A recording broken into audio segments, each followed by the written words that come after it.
ত্রিপুরা জন অধিকার সংগ্রাম পরিষদ কেন্দ্রীয় কমিটির উদ্যোগে বৃহস্পতিবার 22 দফা দাবির ভিত্তিতে 3 ঘণ্টার গণঅবস্থানের আয়োজন করা হয় আগরতলা প্যারাডাইজ চৌমুহনী এলাকায়।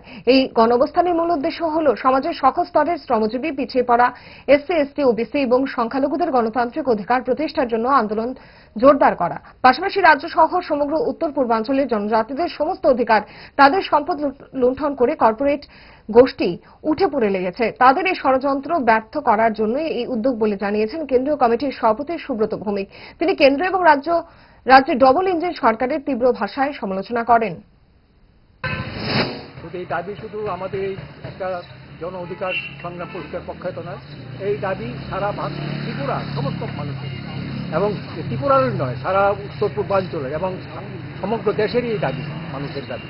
আজকে যে ফেসিবাদী শক্তি, উগ্র হিন্দুত্ববাদী সরকার কেন্দ্রে এবং রাজ্যে, তাদের বিভিন্ন ধরনের জনবিরোধী কার্যকলাপের ফলে আজকে আমাদের প্রায় 80-90% মানুষ আমরা বিভিন্নভাবে আমরা উপকৃত।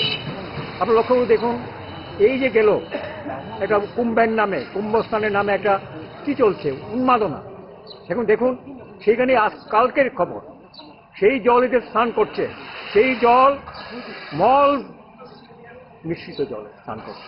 প্রায় ইতিমধ্যে 50 থেকে 52 কোটি লোক স্নান করছে, তারা দাবি করছে। এর ফলে কি হবে? ডায়রিয়া, কলেরা, বিভিন্ন ধরনের ব্যাধি হতে পারে।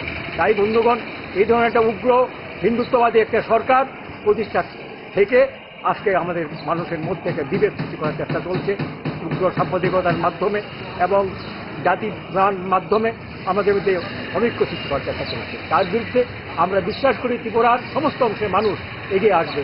আজকে শুধু পার্টি নয়, দলমত নির্বিশেষে আজকে যারা শাসক দলের সঙ্গে যা আছে তারাও কিন্তু আজকে উপেক্ষিত, তারাও কিন্তু আজকে বিভিন্নভাবে বঞ্চিত। মুষ্টিমেয় একটা গ্রুপের ইন্টারেস্টে এই সরকার চলছে, কেন্দ্রীয় সরকারই হোক, রাজ্য সরকার।